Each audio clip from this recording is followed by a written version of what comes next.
the Lord. Magandang hapon po. Purihin ang Diyos. Ang Diyos po ay napakabuti sa tao. Dahil tayo hindi nagkukulang. At tayo po ay binibigyan sa araw-araw ng ating pangangailangan.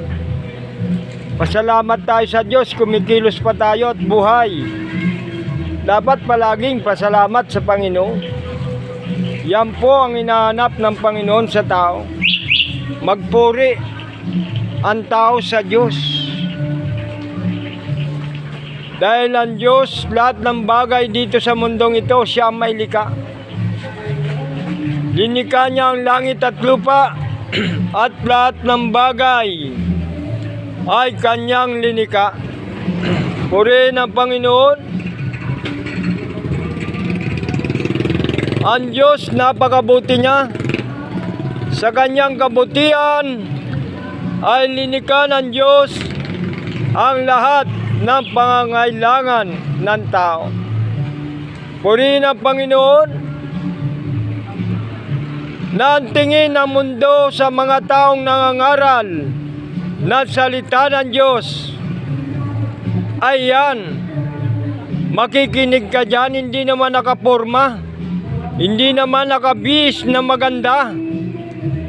Hindi naman nakakurbata.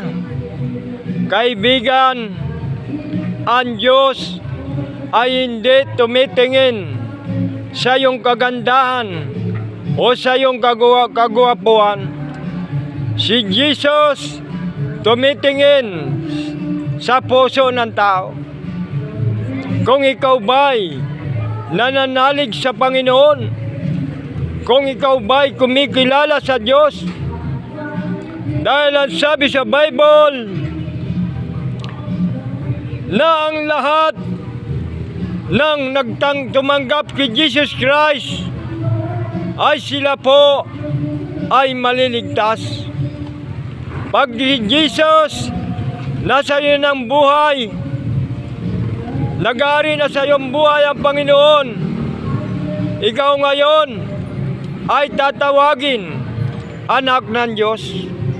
Purihin ang Panginoon dahil lahat ng tao ay ito ilinikha ng Diyos.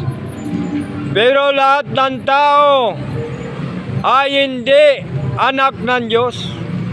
Totoo yan. Ang nagiging anak lang ng Diyos, yung may spirito ng God. Pag ikaw tao, may spirito ka ng Diyos. Hindi ka po pangkaraniwan tao. Kakaiba kang tao. Bakit? Anak ka ng Diyos. Ginagabayan ka ng Spirit ng God. Masarap pag ikaw ay naging anak ng Diyos. Ikaw ngayon, dahil ang Diyos mayaman, ikaw ngayon tagapagmana ng kayamanan ng Panginoon. Totoo yan. Katulad yan sa isang tao na mayaman. Ikaw ay anak.